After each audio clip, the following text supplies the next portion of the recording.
겨우 5%의 식민지 땅, 나머지 95%는 미국 땅이 아니었죠. 주변은 영국, 프랑스, 스페인, 원주민 세력으로 가득했습니다. 그런데 여기서 미국이 시작된다니 믿기 힘들죠? 대서양 연안, 지금의 50개 주 중 단 13개 식민지. 조지 워싱턴은 평범한 장교에서 독립군 지도자로 변신하고 주민들은 대표 없는 과세는 부당하다를 외치며 하나둘 결집합니다. 영국이 홍차, 설탕, 인쇄물에 세금을 붙이자 보스턴 항구에 홍차를 바다로 던집니다. 세금에 반대한다는 작은 저항이 곧 폭발적인 사건으로 번집니다. 1775년 독립전쟁이 시작됩니다. 조지 워싱턴은 군대를 조직하고 토머스 제퍼슨은 독립선언문으로 사람들의 마음을 하나로 묶고 벤저민 프랭클린은 프랑스를 설득해 국제 지원을 끌어오죠. 작은 식민지 13개에서 시작된 싸움이 미국이라는 새로운 나라를 탄생시키는 불씨가 됩니다. 95%가 미국 땅이 아니던 이 작은 지역이 결국 세계 최강국의 시작이 된 겁니다. 독립한 지 30년도 안 된 나라가 땅을 3배로 늘렸다고요? 1803년 미국은 프랑스로부터 루이지애나 영토를 매입합니다. 면적은 지금의 15개 주에 해당하고 당시 미국 전체 국토의 거의 3배였죠. 나폴레옹은 유럽 전쟁과 카리브 혁명으로 급하게 자금이 필요했습니다. 그래서 이 광활한 땅을 당시 금액으로 단 1,500만 달러에 팔 수밖에 없었죠. 1평방킬로미터당 거의 거저 수준이라고 생각하면 미국 입장에선 기적 같은 거래였습니다. 이 땅을 통해 미국은 농업, 무역, 철도 건설 등 서부 개발의 발판을 마련합니다. 서부 개척자들은 끝없이 펼쳐진 평원과 강을 따라 마을을 세우고 철도와 운하로 연결했죠. 누가 상상이나 했겠어요? 30년 전 작은 13개 식민지가 이렇게 광활한 땅을 갖게 될 줄은. 그리고 중요한 포인트. 이 매입은 단순한 땅 확대가 아니라 미국이 세계 지도에서 영향력을 넓히는 첫 발걸음이었습니다. 서쪽으로 뻗어나간 미국. 앞으로 어떤 일이 기다릴까요? 한 번의 거래가 미국을 완전히 바꿨습니다. 그런데 이건 시작에 불과했죠. 루이지애나 매입으로 국토가 3배가 된 미국. 하지만 이건 진짜 시작에 불과했습니다. 이번엔 남서부 전체가 미국의 눈앞에 들어옵니다. 텍사스, 뉴멕시코, 애리조나, 유타, 네바다, 캘리포니아까지. 지금 미국 지도의 큰 덩어리가 바로 이 시기에 만들어지죠. 1836년 텍사스는 멕시코에서 독립을 선언합니다. 하지만 멕시코는 독립 인정 못한다며 군사를 보내고 미국은 텍사스를 지원하기 시작하죠. 그리고 1845년 미국은 텍사스를 공식 병합합니다. 멕시코 입장에서 보면 자기 땅을 미국이 통째로 가져간 셈. 양국의 긴장은 걷잡을 수 없이 커지고 국경지대에서 충돌이 일어나면서 1846년 미맥 전쟁이 터집니다. 미국은 해군 육군을 동시에 동원해 멕시코를 압박합니다. 서쪽에서는 캘리포니아를 점령하고 남쪽에서는 멕시코 수도까지 진격하죠. 결국 멕시코는 전쟁을 더 이상 이어가기 어려웠고 1848년 과달루페 이달고 조약 체결. 그리고 역사에 남을 초대형 영토가 미국 손에 들어갑니다. 캘리포니아 전체, 네바다, 유타, 애리조나, 뉴멕시코, 콜로라도와 와이오밍 일부. 지금 미국 서부의 핵심 땅 대부분이 바로 이 전쟁 한 번으로 넘어온 겁니다. 미국은 멕시코에 1,500만 달러를 보상금으로 지급합니다. 텍사스 문제까지 포함하면 미국은 땅을 사고 또 전쟁으로 얻고 결국 서부 전체를 손에 넣어버린 셈이죠. 전쟁이 끝난 지 1년 뒤 캘리포니아에서 금이 발견됩니다. 그때부터 미국 서부로 인구가 미친 듯이 몰려오고 서부 개척 시대의 문이 본격적으로 열리기 시작했죠. 식민지 13개로 시작한 나라가 불과 70년 만에 태평양까지 도달했습니다. 그야말로 대륙국가로의 완성. 그리고 핵공국 미국의 골격이 만들어진 순간이죠. 하지만 미국의 성장엔 더 큰 그림이 숨어 있습니다. 땅만 넓어진다고 강대국이 되는 건 아니죠. 미국이 진짜 달라지는 건 바로 지금부터입니다. 루이지애나 매입, 멕시코 전쟁, 태평양 도달, 1867년 러시아로부터 알래스카를 매입하며 북서쪽까지 확보, 영토는 갖췄습니다. 하지만 국가의 힘은 사람, 산업, 연결성에서 폭발합니다. 유럽에서 시작된 산업혁명이 대서양을 건너오며 미국은 단순한 농업국가에서 기계공장 중심 국가로 변모하기 시작합니다. 철강, 석탄, 석유, 기계공업이 폭발적으로 성장하고 공장지대가 동부 전역으로 퍼집니다. 이때 태어난 기업들이 지금의 글로벌 기업들의 뿌리. 카네기의 철강과 록펠러의 석유 같은 재벌 1세대가 등장하며 미국 경제의 체급이 달라지기 시작하고 산업혁명과 함께 미국 전역에 철도가 깔리기 시작합니다. 가장 결정적인 순간은 1869년 대륙횡단철도 개통. 대서양에서 태평양까지 선 하나로 이어진 나라. 그 전까지는 동부공업, 서부농업광물자원이 따로 놀던 구조였죠. 하지만 철도가 이 둘을 연결하면서 미국은 하나의 초대형 내수시장이 됩니다.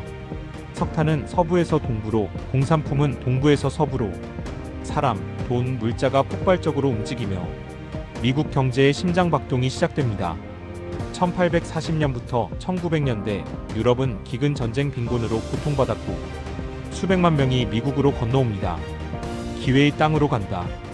이 시기에 미국 인구는 1700만 명에서 7600만 명으로 급증합니다. 전 세계가 미국의 성장에 사람을 공급한 셈입니다.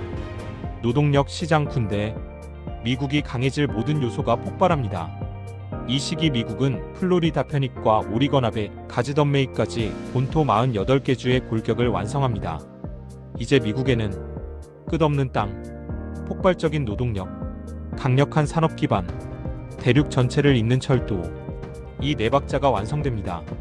이제 미국은 단순한 나라가 아니라 하나의 대륙 시스템이 됩니다. 땅을 확보한 나라가 사람을 끌어들이고 산업을 갖추고 대륙을 연결하면서 진짜 강대국으로 변했습니다. 그리고 곧 세계사 전체를 뒤흔드는 사건이 찾아옵니다. 바로 1차 세계대전. 유럽이 전쟁에 빠진 사이 미국은 어떻게 강대국의 자리를 차지했을까? 전쟁 한 번이 미국의 운명을 바꾼 순간. 유럽이 전쟁에 빠진 사이 미국은 어떻게 세계 패권을 잡았을까요? 유럽은 강대국 동맹과 민족주의 갈등으로 긴장감이 극에 달해 있었습니다. 1914년 오스트리아 헝가리의 황태자 프란츠 페르디난트가 사라예보에서 암살되면서 전쟁 이도화선이 터졌습니다. 순식간에 오스트리아 헝가리는 세르비아를 공격했고 이에 동맹국인 독일이 오스트리아 헝가리를 지원하며 프랑스와 러시아, 영국까지 전쟁에 끌려 들어갑니다. 이렇게 한 사건이 유럽 전역을 전쟁의 소용돌이에 빠뜨렸습니다. 미국은 처음에는 안전한 대서양 너머에서 중립을 선언하고 전쟁을 지켜보았습니다. 하지만 전쟁이 길어지고 독일이 해상에서 무제한 잠수함 작전을 펼치며 연합국 선박을 공격하자 상황이 바뀝니다. 미국은 전쟁 초반부터 연합국에 돈과 무기를 공급하며 경제적 영향력을 키워왔고 덕분에 연합국의 최대 채권국이 되었습니다. 1917년 미국은 결국 연합국 편으로 전쟁에 참전합니다.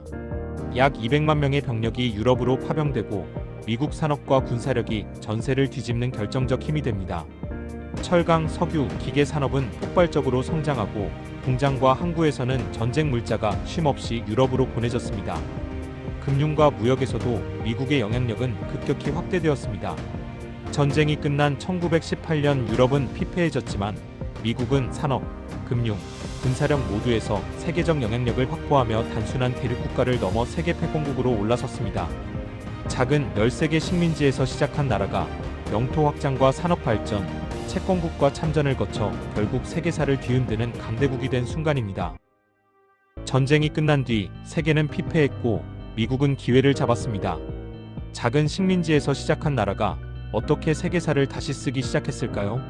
전쟁으로 무너진 유럽, 경제와 사회가 지친 사이 미국은 폭발적 성장의 기회를 잡았습니다. 유럽 국가들은 전쟁 비용으로 막대한 빚을 지고 미국은 최대 채권국이 되며 달러가 세계 거래의 중심으로 자리 잡았습니다. 금융의 힘이 전 세계를 움직이기 시작한 겁니다. 산업과 기술도 전례 없는 속도로 발전했습니다. 자동차, 전기, 석유, 통신, 항공 산업이 폭발적으로 성장했고 포드의 조립 라인 혁명으로 생산성과 효율성이 극대화되었습니다. 산업 기반은 국내를 넘어 글로벌 무역과 투자까지 연결되며 미국 경제에 힘을 키웠습니다. 문화와 라이프 스타일도 전 세계로 퍼졌습니다. 할리우드 영화, 재즈, 라디오, 패션으로 미국의 경제력뿐 아니라 소프트 파워까지 장악했고 군사력과 기술력 역시 강화되었습니다. 전쟁 중 확보한 항공, 해군, 통신 기술은 평시에도 국가 전략 자산으로 남아 미국은 이미 글로벌 영향력 최고점에 도달했습니다. 결국 단 13개 식민지에서 시작한 미국은 영토 확장, 산업 폭발, 금융 중심, 문화와 군사력 장악이라는 4가지 요소가 맞물리며 세계 패권을 확립했습니다. 작은 식민지에서 시작해 영토와 산업, 인구와 문화, 금융까지 장악한 나라. 이제 세계는 미국을 무시할 수 없었습니다. 다음 7부에서는 2차 세계대전과 미국의 패권 강화, 그리고 전후 세계 질서 형성을 다룹니다. 1930년대 대공황 속에서도 산업과 군사력을 키우고 전쟁에 참전하며 전 세계에 영향력을 행사하는 미국. 단순한 강대국에서 세계 패권을 쥔 초강대국으로 올라서는 결정적 순간을 확인할 수 있습니다. 유럽이 전쟁에 휘말린 사이 미국은 어떻게 세계 최강국이 되었을까요? 1939년 나치가 폴란드를 침공하며 2차 세계대전이 시작됩니다. 미국은 처음에는 중립을 선언했지만 1941년 일본의 진주만 공격으로 상황이 바뀝니다. 미국은 이제 전쟁에 뛰어들 수밖에 없다. 전국이 충격에 빠지고 의회는 곧바로 전쟁을 선포합니다. 1200만 명 이상의 군인이 참전하고 군수공장은 폭발적으로 확장됩니다. 항공, 항만, 통신 등 기술이 급속 발전하며 미국은 단순한 대륙 국가가 아니라 글로벌 전쟁의 핵심 엔진이 됩니다. 태평양 전선에서는 일본 제국군을 격파하며 섬 하나하나 탈환하고 유럽 전선에서는 노르망디 상륙작전으로 독일군을 압박합니다. 전쟁이 끝난 1945년 미국은 군사산업금융 모든 분야에서 최고 수준을 확보합니다. 달러는 세계 기축통화가 되고 국제연합 설립과 마샬 플랜으로 외교적 영향력까지 강화됩니다. 작은 13개 식민지에서 시작한 미국이 영토 확장, 산업 폭발, 인구 증가, 전쟁 참여까지 맞물리며 단 150년 만에 세계 최강국이 된 순간입니다. 하지만 미국의 이야기는 여기서 끝나지 않습니다. 냉전과 우주 경쟁, 글로벌 경제 패권까지 미국의 시대는 새로운 국면을 맞이합니다. 작은 식민지에서 시작한 나라가 150년 만에 세계 최강국이 되었습니다. 하지만 그 이야기는 전쟁 이후에도 계속됩니다. 2차 세계대전 이후 유럽과 일본은 폐허가 되었고 세계는 재건의 과제와 냉전이라는 새로운 긴장 속에 놓였습니다. 미국은 이미 전쟁을 통해 산업군사금융 기반을 확보했고 이를 바탕으로 세계 경제와 정치 질서를 주도할 수 있는 위치에 섰습니다. 경제적 성장 전후 유럽 재건과 글로벌 무역 확대 속에서 미국 기업과 기술이 전 세계로 확산되었습니다. 산업기술 혁신, 항공, 자동차, 컴퓨터, 통신, 에너지 등 다양한 산업이 폭발적으로 성장하며 국가 경쟁력을 강화했습니다. 문화적 영향력, 할리우드 영화, 음악, TV, 패션, 음식과 생활 방식까지 미국식 문화가 전 세계에 확산되었습니다. 외교 군사력, 나토 창설, 유엔 주도, 전략 동맹 구축, 글로벌 군사기지 확장 등으로 국제 질서를 설계하고 영향력을 유지했습니다. 이 모든 요소가 맞물리며 미국은 단순한 군사 강국을 넘어 경제, 문화, 정치 모든 면에서 세계 패권을 장악하게 됩니다. 작은 식민지에서 시작해 영토 확장, 산업 혁신, 인구 증가, 글로벌 영향력까지 모든 것이 맞물려 오늘날 미국을 만든 것입니다.